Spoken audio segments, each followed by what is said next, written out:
igreja. Dê uma linda salva de palmas, bem forte. Aleluia. Saúdo a igreja com a paz do Senhor, amém? Jeremias, capítulo de número 17, verso de número 5.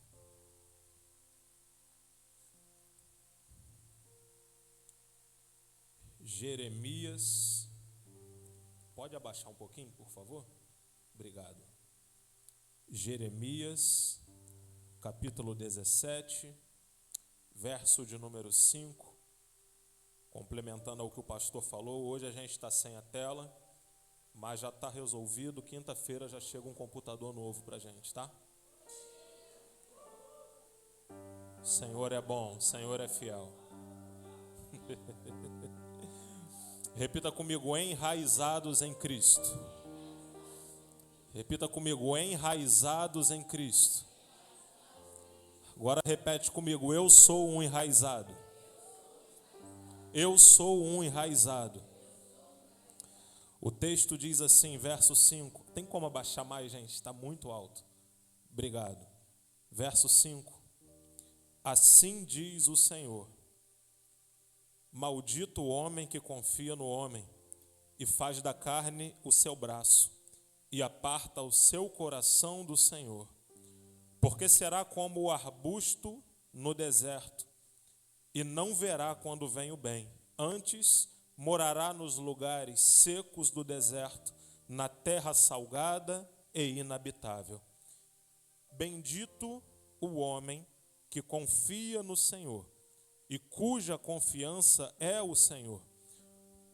Porque será como árvore plantada junto às águas, que estende as suas raízes para o ribeiro e não receia quando vem o calor, mas a sua folha fica verde, e no ano da sequidão não se afadiga e nem deixa de dar fruto. Eu vou ler novamente o verso 8.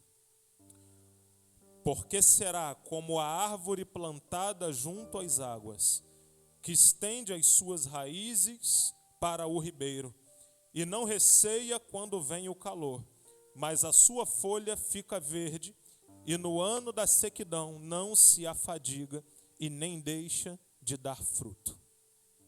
Feche seus olhos em nome de Jesus. Oh, aleluias. Pai, muito obrigado por esse ambiente. Obrigado porque o Senhor ainda fala. Obrigado porque o Senhor ainda testifica.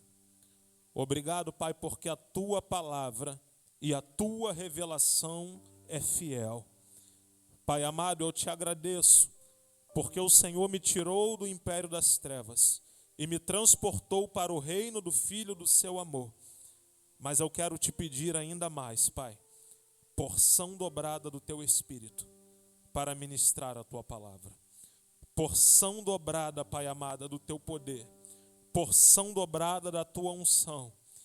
E que a unção que está habitando dentro de cada uma das pessoas que vieram nesse lugar possa ser compartilhada a ponto de encher esse lugar da Tua glória, encher esse lugar do Teu poder. Eu declaro para espíritos malignos, potestades, principados, todos aqueles espíritos que têm atrapalhado, arruinado, trago incômodo na vida dessa pessoa, desse homem, dessa mulher que escuta. Eu dou uma ordem agora em nome de Jesus. Saia. E eu declaro ouvidos abertos e caminho aberto para a palavra de Deus. Muito obrigado, Pai. Em nome de Jesus. Amém.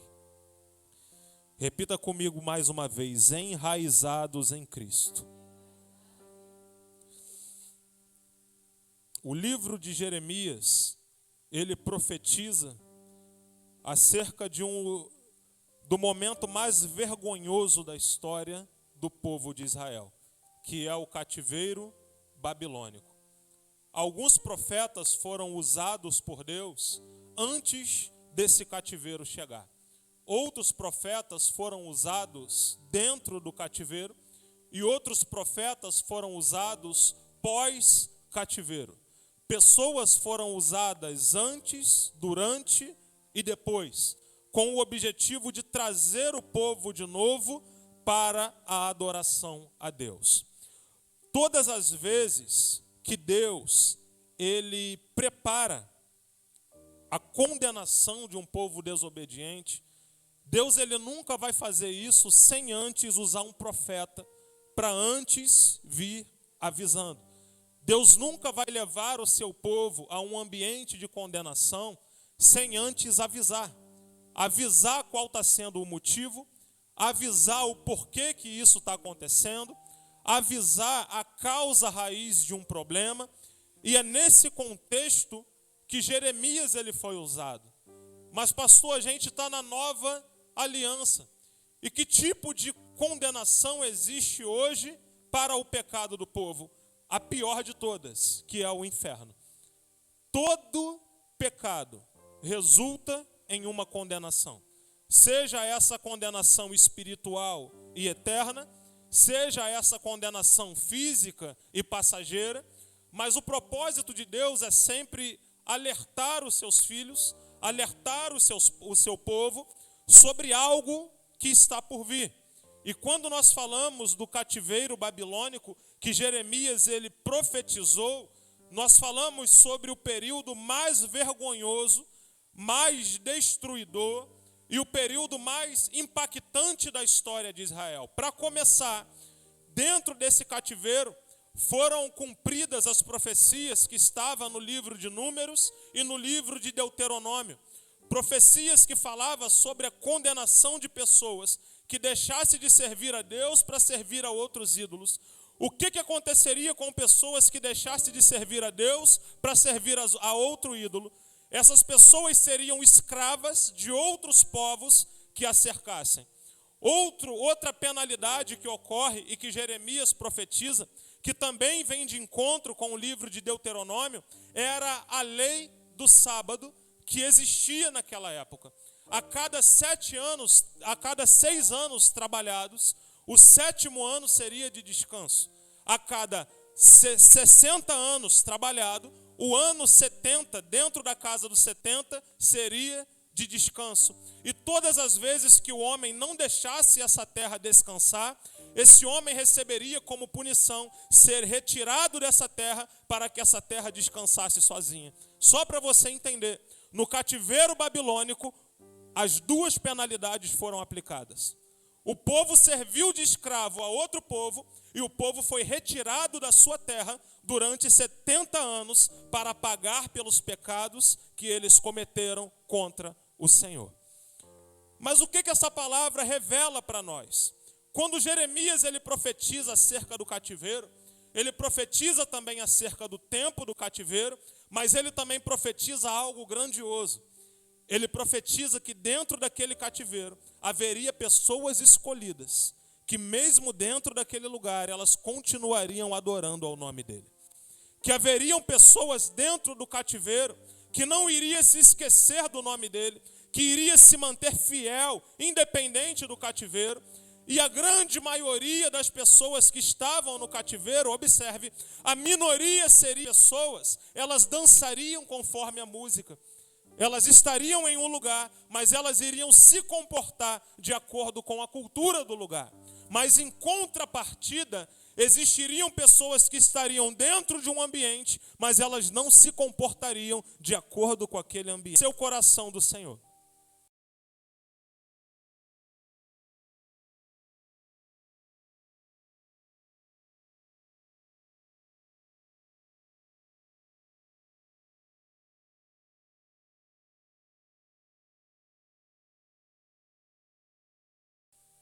Porque dentro do cativeiro babilônico existiam pessoas que, para fazer as vontades do rei, preferiram desobedecer às ordens do Senhor. Pessoas que confiavam no homem. Pessoas que não acreditavam mais na presença de Deus. Pessoas que já tinham perdido as suas esperanças em Deus. E a esperança está no Senhor. E ele fala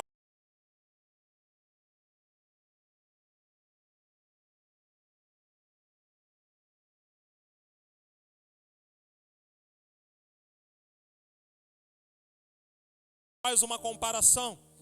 Ele fala que esse homem, ele será como árvore plantada junto às águas, que estende as suas raízes até o ribeiro e não receia quando vem o calor. Nós iremos falar sobre o porquê que ele compara essas pessoas com árvore, mas desde já nós queremos falar sobre essas pessoas enraizadas. Quem são os enraizados nesse contexto? Pessoas que são separadas, pessoas que não dançam conforme a música, pessoas que não estão nem aí para a cultura de um determinado lugar, mas elas optaram a viver uma vida diferente. Pessoas que nasceram dentro de um contexto familiar, onde todos usavam drogas, onde todos usavam álcool, e optaram a nascer de novo e a viver uma vida separada. Pessoas que viveram em meio à prostituição, pessoas que viram a vida inteira o pai agredindo a mãe, o pai destratando a mãe, e hoje eles se comprometem a ter um futuro separado. Mulheres que viram a sua mãe ser infeliz no casamento, sua avó ser infeliz no casamento, e hoje optam por seguir uma vida abençoada diante da presença de Deus. Pessoas que nasceram em comunidade carente, em comunidade pobre, que viu todo mundo virar bandido, que viu todo mundo entrar para o tráfico, mas optou a seguir o caminho da palavra de Deus. Não dançaram conforme a música do cativeiro, não dançaram de acordo com a cultura daquele lugar, mas decidiram viver uma vida nova em Cristo. Enraizados. A palavra de Deus inteira fala sobre eles. Pessoas que estavam em um ambiente, mas não pertenciam àquele ambiente. Pessoas que Deus convidava para sair para fora daquele ambiente e vir de encontro à presença dele. Lembro-me de Abraão, que quando Deus o chama para fazer a grande promessa, a primeira coisa que Deus fala para ele é: sai da tua terra e vem para a terra que eu vou te mostrar. Deixando claro que para muitas pessoas, viver a boa, perfeita e agradável vontade de Deus significa uma posição de sair do meio em que ela viveu, significa sair do meio da escassez, significa sair do meio da apostasia. Lembro-me de Josué e Caleb, quando tinha 13 espias, quando eles olharam para a terra prometida, todos ficaram com medo por causa do tamanho dos caras que tinham lá dentro, mas a Bíblia diz que Josué e Caleb, enraizados, olharam para aquela terra e falaram: ei, se Deus prometeu, não importa o tamanho dos caras que estão lá dentro, o que importa é que essa terra será nossa, porque a palavra nos garante. Lembro-me de Elias, que quando todos se curvavam perante a Baal, Elias se escondeu, e a palavra vem dizendo: ei, quando Elias olha para o céu, Deus fala: ei, ainda existem 7.000 que não se curvaram, 7.000 enraizados, 7.000 separados, 7.000 que não dança conforme a música de Baal.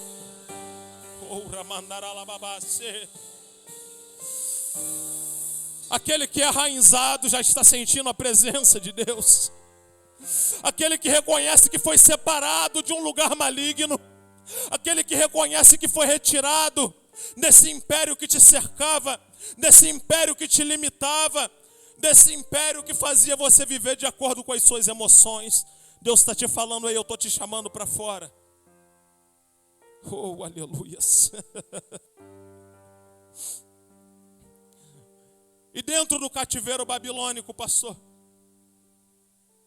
lembro-me de um dos primeiros homens, ou melhor, de um dos primeiros meninos, jovens, a entrar naquele cativeiro. Daniel e os seus 3 amigos. Entrou naquele cativeiro, recebeu a cultura daquele lugar, mas não aceitou comer do manjar que aquele lugar oferecia. Mas não aceitou experimentar do banquete, por mais que fosse atraente. Não aceitou participar da mesa. Não aceitou participar de uma alimentação rica. Porque a terra que ele era diferente. O enraizado é aquele que não aceita simplesmente a coisa do mundo, porque na verdade ele pertence ao céu. Porque assim como Daniel foi transportado e estava dentro da Babilônia, ele não pertencia à Babilônia. Da mesma forma, o enraizado dos nossos dias, ele pode estar na terra, mas ele não é da terra. Ele pertence ao céu. Ele pertence a uma pátria diferente. Os recursos dele vêm do lugar diferente. E é por isso que a Bíblia está falando: ei, maldito é o homem que confia. E por que ele profetiza isso, pastor? Porque muitas pessoas naquela época, por ter medo da Babilônia, confiava no rei, depositava as suas esperanças no rei, se ajoelharam perante a estátua que o rei construiu, porque para eles, se o rei não gostasse deles, eles não teriam recursos. Mas a palavra está falando: ei, bendito é aquele que, independente da situação, ele confia no Senhor. Esse é um enraizado. Esse é aqueles que têm raízes profundas, aqueles que acreditam no Senhor, aqueles que acreditam que o Senhor é fiel, aqueles que acreditam que a presença do Senhor não irá deixá-los sucumbir, aqueles que acreditam que tudo que eles precisam não vem da terra. Eu posso trabalhar na terra, mas o meu recurso não vem da terra. Eu posso viver na terra, mas o meu recurso não vem da terra. Se a minha pátria é o céu, o meu recurso vem do céu. Enraizado não é aquele que confia em todo mundo. Enraizado não é aquele que conta os seus segredos particulares para todo mundo. Porque nem todo mundo quer o teu bem. O que mais tem é curioso querendo saber da tua vida. Então o enraizado não é aquele que fala da tua vida para todo mundo. O enraizado é aquele que só fala da tua vida para Deus ou para outro enraizado, para que as raízes se misturam e formem uma árvore mais forte. Enraizado não é aquele que acha que vai resolver os seus problemas na base do emocional. Enraizado é aquele que vive do Espírito. É aquele que nasceu do Espírito, continua recebendo do Espírito. Ah, meu Deus. Não confie no teu emocional. O teu emocional não é cura, o teu emocional é analgésico. O Senhor há um tempo atrás me levou a essa reflexão. Qual é a diferença do analgésico? O analgésico ele apenas disfarça a dor, mas você não está curado. A dor apenas está disfarçada. E uma hora ou outra ela volta de novo. Não é assim no hospital, Maria? Você toma um remédio, aquele remédio sara a sua dor, mas não significa que está curado completamente. Ele só está disfarçando. Esse é o seu emocional. Mas a verdadeira cura do enraizado, ela vem do espiritual. Ela vem daquilo que nutre a vida dele, daquilo que ele foi chamado para ser. Pessoas não têm capacidade e nem poder para te curar. Amigos não têm capacidade e nem poder para te curar. Mas quando você expõe a sua vida ao Espírito, quando você levanta as suas mãos e se rende às coisas do Espírito, automaticamente a palavra de Deus ela entra em você. Separados dos demais. Essa comparação com árvore, ele fala sobre essa árvore que está plantada junto às águas.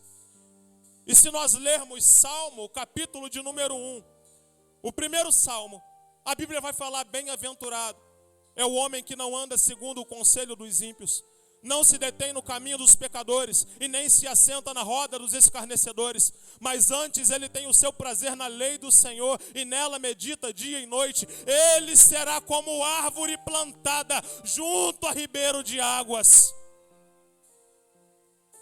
a qual as suas folhas não caem. Qual é a diferença do que confia no Senhor para o que confia nos homens? A árvore que confia nos homens são aquelas árvores que estão plantadas junto ao deserto. Na época que não tem chuva, ela morre, ela seca, ela enfraquece.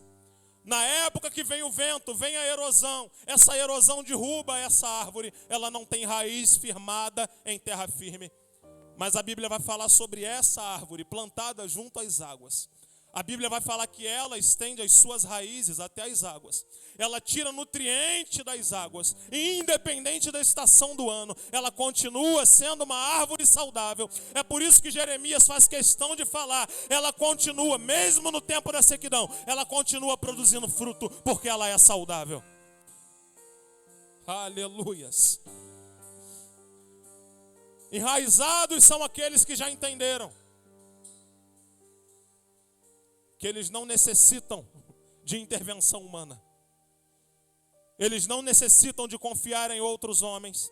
Eles não necessitam de confiar em políticos. Eles não necessitam de confiar absolutamente em médicos. Eles não confiam, eles não acreditam que possa confiar absolutamente em coisas materiais, mas eles só confiam no rio que está do lado deles, porque eles foram plantados junto a esse rio.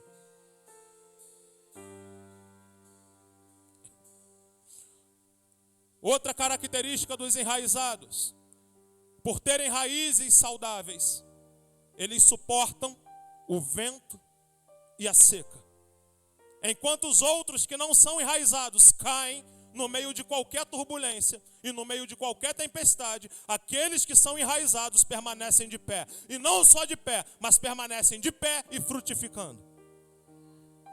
Ele pode estar passando pelo pior momento da sua vida, mas ele passa frutificando. Ele pode passar pelo pior momento da sua história, mas ele passa frutificando. Ele pode passar pelo pior momento desde a sua origem. Ele pode passar pela pior prova, pelo pior calabouço, mas ele continua frutificando. Por quê? Porque ele está enraizado. Ele não para. Ele não perde a sua essência. Ontem eu postei no meu Instagram fazendo uma pergunta de algo que eu já sabia a resposta. O porquê que alguém desiste de seguir o caminho de Cristo. E a maioria disse por causa de decepções com pessoas e ministérios. Digo com profundo pesar, pessoas que não estão enraizadas, que depositaram a sua confiança em homens. Homens são falhos e são imperfeitos. Se você confia no homem, você vai acabar da mesma forma que muitos acabaram e não vão seguir. Se você confia no ser humano apenas, você vai acabar como muitos acabaram, no meio do caminho, sem concluir a sua maratona. Mas se você confia no Senhor, você permanece nele, independente daquilo que aconteça. Se você confia no Senhor, é no momento da provação que você adora mais, você aumenta a intensidade. É no momento da prova que o enraizado adora com muito mais força. É no momento da sequidão que ele consegue fazer coisas que ele não fazia quando estava no tempo normal. Porque ele tira força da onde não tem. É como se liberasse algo que nós chamamos de adrenalina, né? Você nunca conseguiu subir num muro, mas se soltar um pitbull, você sobe e pula do outro lado. O enraizado funciona dessa maneira. Quando algo aperta, aí é que ele continua dando fruto. Não que ele dependa disso. Mas o diabo, ele começa a observar que não importa o que ele coloque na frente, o enraizado permanece de pé, independente daquilo que aconteça. Não importa o que o diabo faça, não importa o que o império das trevas planeje, o enraizado, ele continua de pé, independente daquilo que aconteça. E para os outros, parece que tudo está normal. Oh, aleluias. Mas há uma questão. Como surgem os enraizados? Vamos andar na mesma linha da palavra. Como surge uma árvore? Repita comigo, um enraizado. Repita comigo, um enraizado surge através de uma semente lançada.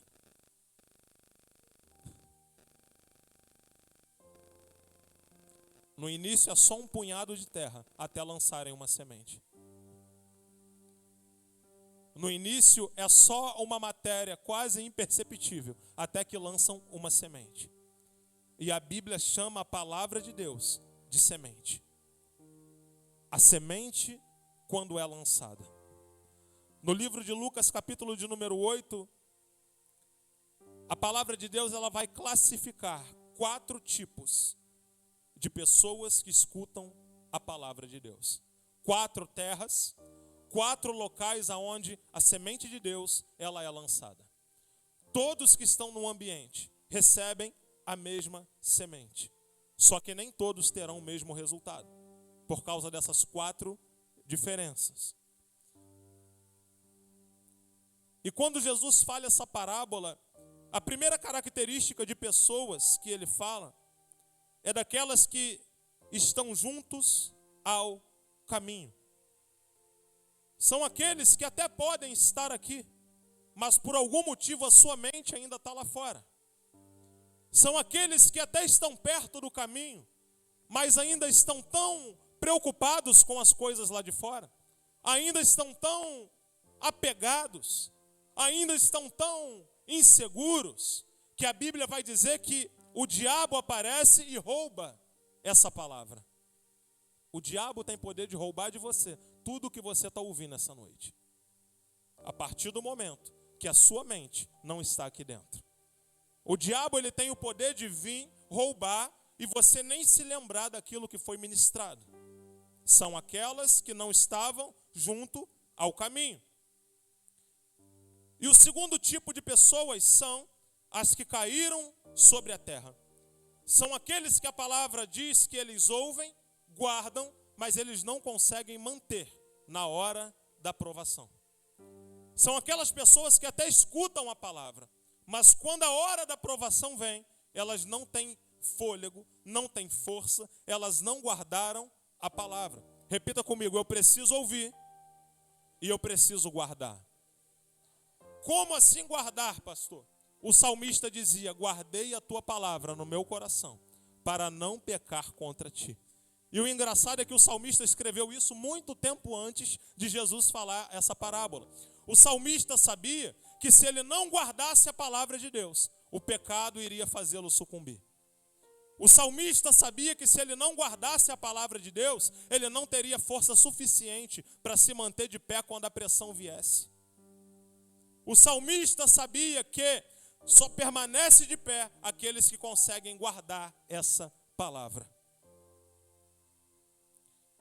Terceiro tipo, as que caem entre os espinhos.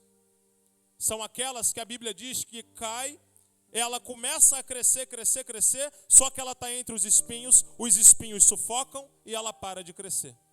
Quem são esses? Jesus vai dizer que são os cuidados do mundo.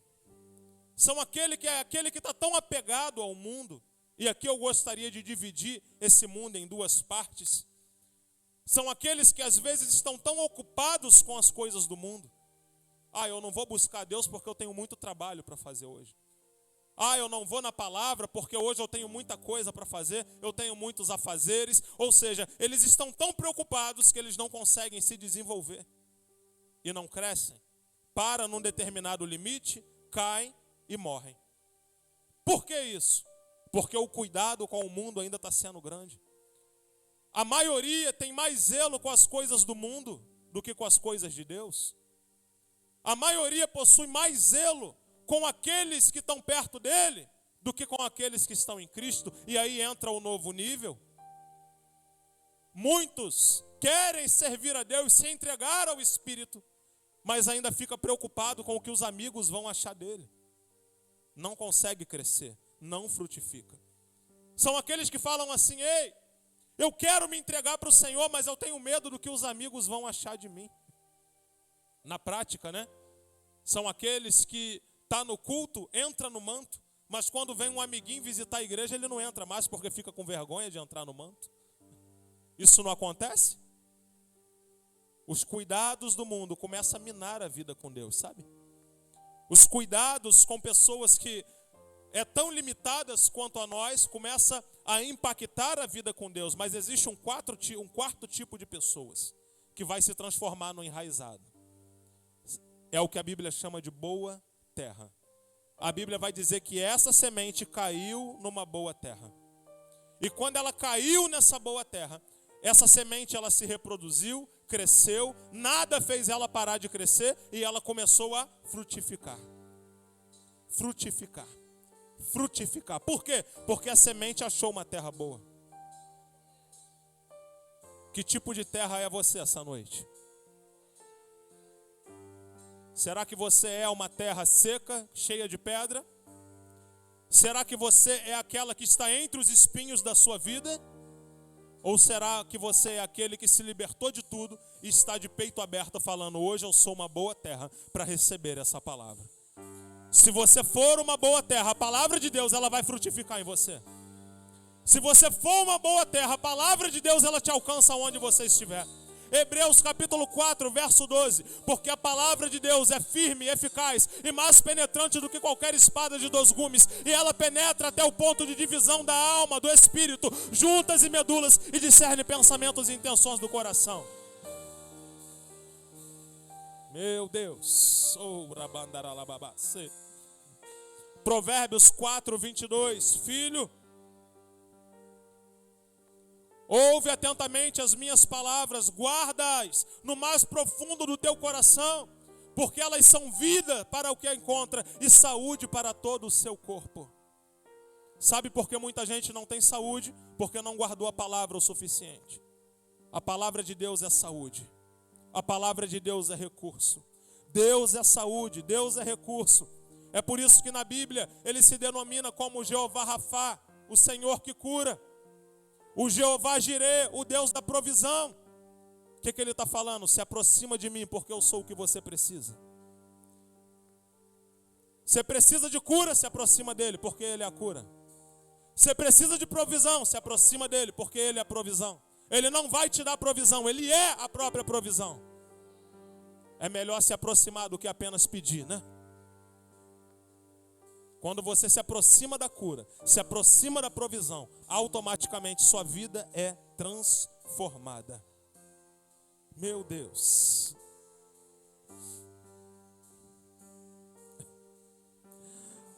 Aí Jesus vai dizer no livro de Mateus, capítulo 7. Como se conhece uma boa árvore? Já parou para pensar nisso? Como se conhece uma boa árvore? Será que é aquela árvore que bate no peito e diz: eu sou homem de Deus, eu sou mulher de Deus, eu sou homem de oração, eu sou mulher de oração? Não é assim que se conhece uma boa árvore. A Bíblia diz que a boa árvore se conhece pelo fruto. Jesus vai falar: analisa o fruto da árvore e assim você irá conhecê-la. O que a Bíblia está falando? A palavra fruto no grego é a palavra resultado. Analisa o resultado da vida dessa pessoa e você vai saber se ela é uma árvore verdadeira ou não. Como é que é essa pessoa no casamento? Como é que é o casamento dela? Como é que é a família? Como é que é a devoção? Jesus fala: observa como é que é. E assim você vai conhecer a árvore boa e a árvore má. Meu Deus. E quais são esses frutos que a árvore produz? Quais são esses resultados? Gálatas 5, verso 22. Existe o fruto da carne. Ou melhor, existe a obra da carne, porque carne não produz fruto, produz obra. E existe o fruto do Espírito. Aqueles que são enraizados, eles produzem uma paciência sobrenatural, uma longanimidade sobrenatural, capacidade de compreensão, uma alegria sobrenatural.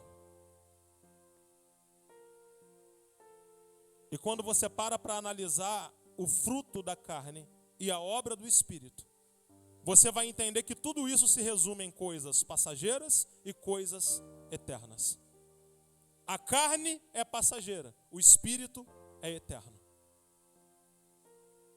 A carne envelhece a cada dia que passa, o Espírito se renova a cada dia que passa.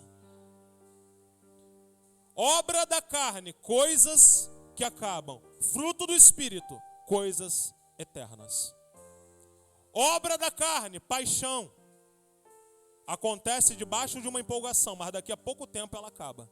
Fruto do Espírito, amor eterno, não tem fim. Obra da carne, felicidade junto com o mundo. A felicidade dura enquanto tudo está tudo bem, mas quando tudo está mal, ela acaba junto. Fruto do Espírito, alegria. Não importa o que aconteça, eu continuo rindo o tempo todo. A principal diferença entre carne e espírito é porque as coisas da carne são passageiras e as coisas do Espírito são infinitamente. Estamos aqui para viver um infinito ou para viver algo passageiro? Faça essa reflexão. Quando eu digo algo passageiro, eu não estou falando apenas da morte.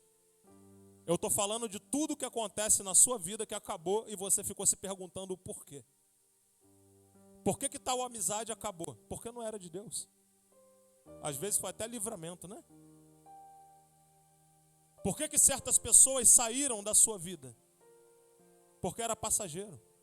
Tudo que vem da carne é passageiro. Tudo que nasce da carne, do sentimento carnal, é passageiro. Mas tudo que nasce do Espírito se torna algo eterno. Observa o que é contramão. Enquanto um nível vai abaixando, o outro nível vai subindo. Enquanto a carne, com o passar do tempo, ela vai andando mais devagar, o Espírito, com o passar do tempo, ele vai correndo mais. Enquanto a carne, com o passar do tempo, ela começa a ficar mais esquecida das coisas, o Espírito, ele começa a se lembrar só das coisas do céu. Enquanto a carne começa a se preocupar com a hora de comer comida, o Espírito começa a se preocupar com a hora de ler a palavra. Enquanto a tua carne é doida para te levar para o mundo, o teu Espírito é doido para te levar para o céu. Enquanto a tua carne é doida para te tirar da presença de Deus, o teu Espírito está falando, você precisa de mais. Mais. Ah, mas eu já sou pleno, eu já tenho intimidade com Deus. Não, você precisa de mais. Mais. O teu Espírito não se contenta com coisas rasas.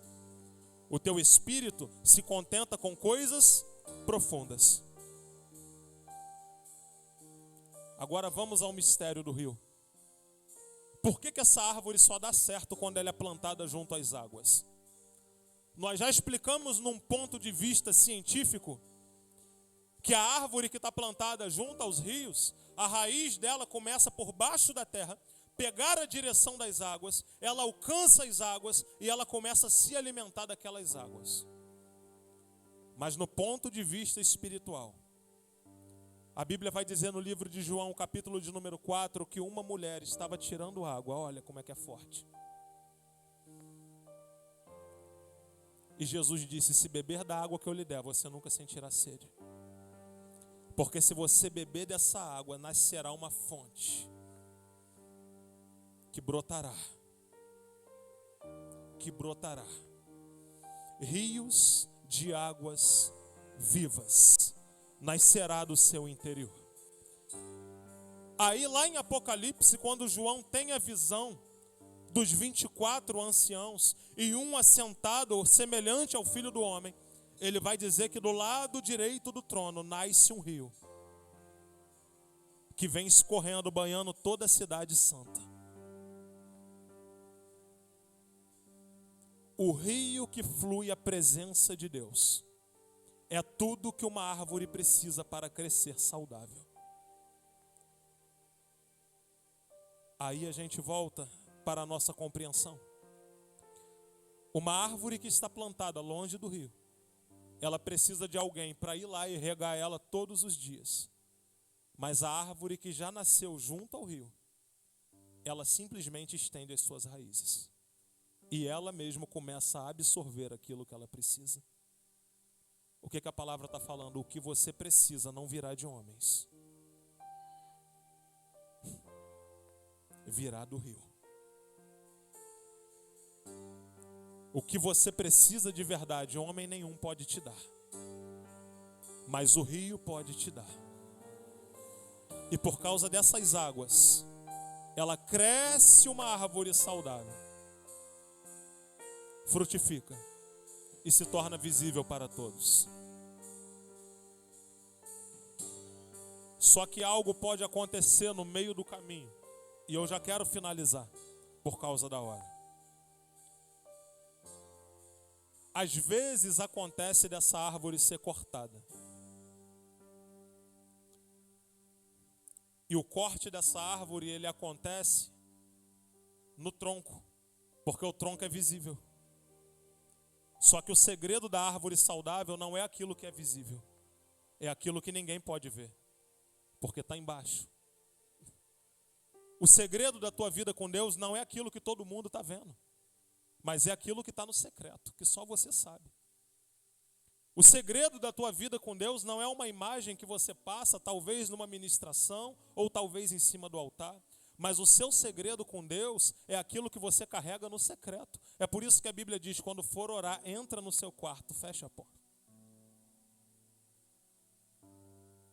As maiores riquezas está dentro daquilo que não pode ser visto, a raiz. Quando alguém olha para uma árvore, ninguém olha para a raiz. Olha para o tronco, olha para a folha, olha para o fruto, mas ninguém sabe o que está sustentando ela, é a raiz. Que além dessa raiz manter ela em pé, ainda está alimentando ela e deixando ela cada vez mais forte. Aí o diabo acha que tem algum poder, vai lá e corta o tronco. Mal ele sabe que tem uma raiz embaixo. E cortar o tronco não é a solução. Quando ele menos espera. Olha o que vai acontecer. Jó, capítulo 14, verso 7.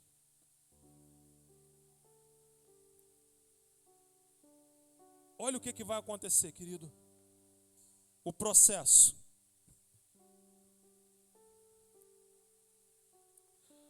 Porque há esperança para a árvore que, se for cortada, ainda se renovará e não cessarão os seus renovos. Aí você pensa, mas pastor, e se ela não foi cortada? Ela também pode envelhecer. Existem dois tipos de árvore que não dão mais fruto. Existe a que foi cortada e existe a que envelheceu. Pega essa. Existe a que foi cortada e existe a que envelheceu. Falando mais diretamente, existe aquela que sofreu um grande impacto e existe aquela que só se cansou. Aí olha o que a Bíblia fala. Porque há esperança para a árvore que, se foi cortada, ainda se renovará e não cessarão os seus renovos. E para quem envelheceu, olha o verso 8. E se envelhecer na terra a sua raiz e o seu tronco morrer do pó, ao cheiro das águas brotará.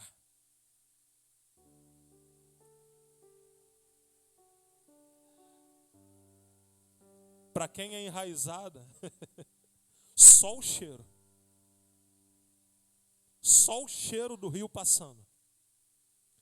Só a presença do rio passando já é capaz de pegar essa árvore e fazer uma nova planta ainda mais frutífera.